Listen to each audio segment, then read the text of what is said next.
अगर आपने अभी तक 365 के फर्स्ट और सेकंड पार्ट के वीडियोस नहीं देखे हैं तो डिस्क्रिप्शन में दिए गए लिंक्स से आप पहले उन वीडियोस को देख सकते हैं।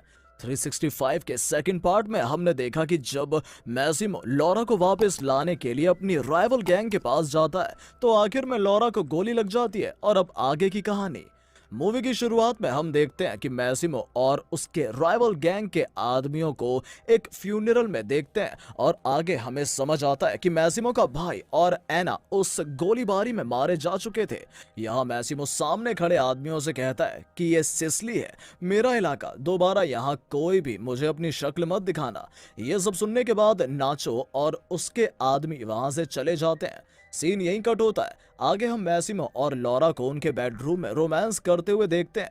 इनकी बात सुनकर हम समझ पाते हैं कि सही वक्त पर ट्रीटमेंट मिलने पर लॉरा की जान बच गई थी, लेकिन अब मैसिमो लॉरा की तबीयत को लेकर और भी ज्यादा फिक्र करने लगता है।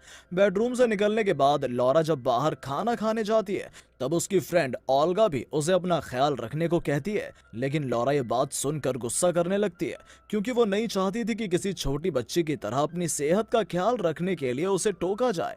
वो खुलकर अपनी जिंदगी जीना चाहती थी।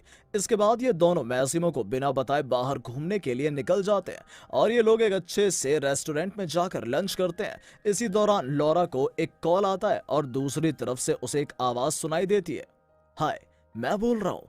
और इतना सुनते ही लॉरा अपनी कुर्सी से उठकर थोड़ा दूर जाती है और हमें पता लगता है कि ये कॉल नाचो का था।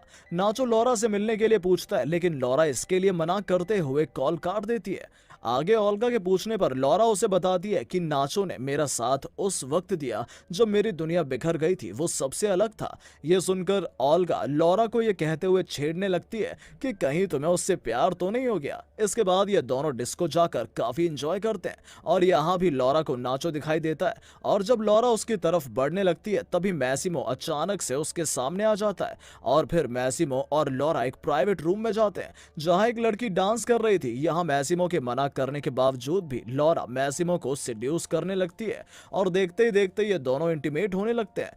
कुछ देर बाद लॉरा की आंखें अपने बेडरूम में खुलती हैं और बाहर हॉल में वो मैसिमो को अकेला बैठे देखती है और जब लॉरा मैसिमो से बात करने की कोशिश करती है तब मैसिमो उससे पूछने लगता है, आखिर आइलैंड पर तुमने नाचो के साथ क्या किया था और तुमने मुझे अपने होने वाले बच्चे के बारे में क्यों नहीं बताया। तो लॉरा उसे समझाने की कोशिश करती है कि नाचो के साथ मैंने कुछ भी गलत नहीं किया और बच्चे वाली बात मैंने इसलिए तुमसे छिपाई ताकि तुम्हारी किसी से लड़ाई ना हो। लेकिन मैसिमो इस वक्त नशे में था, वो अभी भी लॉरा पर गुस्सा कर रहा था। वो अपने गुस्से में जमीन पर कांच का ग्लास फेंक कर मारता है और यहाँ लॉरा को फ्लैशबैक का एक सीन याद आता है जब ऐसे ही उसकी गलती की वजह से नाचो के पास कांच का कुछ सामान टूट गया था। तब उसने आगे बढ़कर लॉरा को प्यार से उठाकर वहां से दूर कर दिया था ताकि कांच उसके पैरों में ना लगे। कुछ देर बाद ही लॉरा को नींद आ जाती है और सपने में उसे नाचो अपने साथ इंटीमेट होता हुआ दिखाई देता है। उसे लग रहा था मानो वो नाचो को चाहने लगी है। जैसे जैसे दिन बीतते हैं वैसे वैसे मैसिमो और लॉरा के बीच दूरियां बढ़ने लगती हैं और अब लॉरा अपने आप को बिजी रखने के लिए अपने बिजनेस पर ध्यान देने लगती है। ऐसे ही एक दिन मैसिमो अपना माइंड रिलैक्स करने के लिए नाइट क्लब में जाता है जहां वो कुछ लड़कियों के साथ एंजॉय करने लगता है, लेकिन बीच में ही फिर से उसे लॉरा की याद आ जाती है और वो वापस घर लौट आता है। दूसरी तरफ हम लॉरा और ओल्गा को खुश होते हुए देखते हैं क्योंकि वो लोग बिजनेस ट्रिप के लिए पुर्तगाल जाने वाले थे और अगले ही दिन ये दोनों पुर्तगाल के लिए निकल जाते हैं। लेकिन लॉरा इस बात को लेकर दुखी थी कि मैसिमो उसे बाय कहने तक नहीं आया। पुर्तगाल पहुंचकर भी लॉरा कमरे में बैठकर ही टाइम पास कर रही थी तो ओल्गा उसे बाहर घूम कर आने को कहती है और ये दोनों एक बीच पर घूमने के लिए जाते हैं और यहीं पर एक अनाउंसमेंट में लॉरा को नाचो का नाम सुनाई देता है। दरअसल यहाँ सर्फिंग का कंपटीशन होने वाला था जिसमें नाचो भी compete करने वाला था। उसका नाम सुनते ही लॉरा अपनी फ्रेंड को यहाँ से निकलने को कहने लगती है और ये दोनों तुरंत यहाँ से निकल जाते हैं। रात को सोते वक्त भी लॉरा एक बार फिर से अपने आप को नाचो के साथ रोमांस करते हुए देखती है। अगले दिन लॉरा और ओल्गा बिजनेस मीटिंग के लिए किसी क्लब के एक फैशन शो में जाते हैं। यहाँ लॉरा की मुलाकात नाचो की बहन एमिलिया से होती है। एमिलिया पहले तो लॉरा से ऐसे ही कुछ नॉर्मल बातें करती है और फिर वो बातों ही बातों में उसे बताती है नाचो तुमसे कुछ बात करना चाहता है। दूसरी तरफ ओल्गा अब तक शराब पीकर टल्ली हो चुकी थी और फाइनली लॉरा नाचो से मिलती है। लॉरा कहने लगती है कि तुम्हारे आने से पहले सब कुछ कितना परफेक्ट था, और ये कहते ही लॉरा न चाहते हुए भी अपने आप को उसे किस करने से रोक नहीं पाती। नाचो उसे कहता है कि मुझे तुमसे प्यार हो गया है। ये कहते हुए नाचो उसे अपने घर ले जाता है और कुछ देर बातें करने के बाद ये दोनों रोमांस करने लगते हैं। और अगली सुबह जब लॉरा अपने घर लौटने लगती है तो नाचो उससे पूछता है कि अगर तुम वापस नहीं जाना चाहती तो जाने की जरूरत नहीं है, लेकिन लॉरा यहाँ उससे सोचने के लिए कुछ और टाइम मांगती है। यहाँ नाचो ये भी रिवील करता है कि तुम्हें गोली मारने के बाद एना मैसिमो को भी शूट करने वाली थी, लेकिन मैंने ऐसा नहीं होने दिया क्योंकि मैं नहीं चाहता कि तुम मुझे इसलिए चुनो कि तुम्हारे पास कोई और रास्ता ना हो, बल्कि तुम मुझे इसलिए चुनो क्योंकि तुम मेरे साथ जिंदगी बिताना चाहती हो।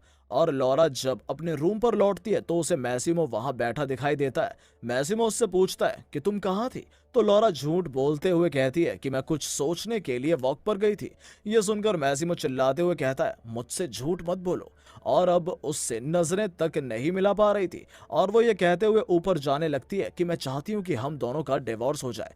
ये बात सुनकर मैसिमो काफी शॉक्ड रह जाता है। वो कहने लगती है कि तुम्हारी काली दुनिया ने हम दोनों की लाइफ बर्बाद कर दी है, तुम्हारे पास मेरे लिए अब वक्त ही नहीं है। और ये बात सुनकर मैसिमो ज्यादा सवाल न करते हुए सिसिली वापस लौट जाता है और जाने से पहले वो लॉरा के लिए एक लेटर छोड़ जाता है। और वो लेटर पढ़कर लॉरा फूट फूट कर रोने लगती है क्योंकि उसे भी अब समझ नहीं आ रहा था कि वो अपनी फीलिंग्स के हिसाब से चले या फिर अपनी मैरिज को बनाए रखे। लॉरा ओल्गा से कहती है कि मुझे सोचने के लिए कुछ वक्त चाहिए। इसके बाद लॉरा कुछ दिन के लिए अपने पेरेंट्स के पास चली जाती है और उसके मॉम डैड भी समझ जाते हैं कि लॉरा जरूर किसी परेशानी में है। और लॉरा से उसकी परेशानी पूछने पर वो अचानक से अपनी माँ को कह देती है कि शायद मुझे प्यार हो गया है, और वो अपनी सिचुएशन अपने पेरेंट्स को एक्सप्लेन करने लगती है। उसकी सारी बातें सुनने के बाद लॉरा की माँ उसे बताती है कि जानती हो हमारा रिश्ता पिछले 35 सालों से क्यों टिका है, उसका सिर्फ एक खास वजह है। अगर चाहती हो तुम्हारा रिश्ता भी टिके रहे तो जरूरी है तुम्हारा खुदगर्ज होना। जो औरत सिर्फ अपने पति को खुश करने में लगी रहती है वो खुद कभी खुश नहीं रह पाती और ना ही उसका पति कभी खुश रहेगा। रात को सोते वक्त लॉरा एक अजीब सा सपना देखती है जिसमें वो अपने आप को मैसिमो और नाचो के साथ रोमांस करते हुए देखती है। अगले दिन जब लॉरा अपने डैड के साथ घूमने के लिए जाती है तो उसे ओल्गा का कॉल आता है। ओल्गा काफी घबराई हुई थी। वो लॉरा को बताती है कि मैसिमो काफी गुस्से में है, उसे तुम्हारे और नाचो के बारे में सब कुछ पता चल चुका है। ओल्गा उसे कहने लगती है कि तुम प्लीज कहीं छिप जाओ, नहीं तो तुम्हारे साथ साथ मैसिमो मुझे भी मार डालेगा। लेकिन लॉरा वापस सिसिली आने का फैसला करती है। वो कहती है कि मैं अपने ही पति से डरने नहीं वाली, मैं आ रही हूँ। और जब लॉरा सिसिली एयरपोर्ट से टैक्सी लेने लगती है तब वो ड्राइवर की जगह नाचो को पाती है। नाचो उसे बताता है कि हमारा और मैसिमो का समझौता हुआ था कि हम कभी भी उसके इलाके में नहीं आएंगे, लेकिन तुम्हारे लिए मुझे यहाँ आना पड़ा। दरअसल वो लॉरा से बात करना चाहता था, इसीलिए लॉरा भी उसके साथ चलने के लिए मान जाती है।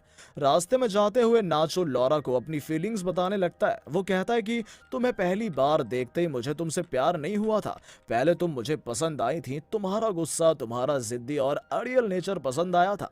जब तुम हंसती हो, गुस्सा होती हो, तुम्हारी हर एक चीज मुझे पसंद है। लेकिन लॉरा अभी उससे कुछ और टाइम लेने की बात कहती है, जिस पर नाचो भी मुस्कुराते हुए कहता है मैं इंतजार करूंगा। इसके कुछ ही देर बाद लॉरा अपने घर पहुंचती है जहां गुस्से में मैसिमो उसी का इंतजार कर रहा था। किसी तरह से अपने आप को शांत करता है और लॉरा से कहने लगता है कि जब तुम मुझे मिली थी उस वक्त मेरी जिंदगी बदल गई थी। उसकी बातें सुनकर लॉरा को समझ आता है कि उसके और नाचो के बारे में मैसिमो पहले से जानता था। जब से वो नाचो से मिली थी तब से लेकर आज तक उनके बीच क्या क्या हुआ मैसिमो को हर एक बात की खबर थी, लेकिन उसने जानबूझकर लॉरा को कुछ नहीं कहा। और लॉरा के पूछने पर मैसिमो कहने लगता है कि बचपन में मेरे डैड मेरे लिए एक किताब पढ़ा करते थे और उनकी कही कुछ लाइंस मुझे आज भी याद है। वो कहते थे कि अगर वाकई किसी से मोहब्बत हो तो उसे जाने दो, और अगर वो लौट आए तो वो हमेशा के लिए तुम्हारा है, और अगर ना आए तो समझना कि वो कभी तुम्हारा था ही नहीं। ये सब कहने के बाद वो लॉरा से पूछता है कि क्या तुम सच में लौट आई हो बेबी गर्ल। और यहाँ हमें बैकग्राउंड में एक सॉन्ग प्ले होते सुनाई देता है और इसी सीन के साथ ये मूवी खत्म हो जाती है। आई होप कि बाकी के दोनों पार्ट्स की तरह आपको 365 डेज का ये पार्ट भी पसंद आया होगा। तो मिलते हैं आपसे अगली इंटरेस्टिंग एक्सप्लेनेशन के साथ। Till then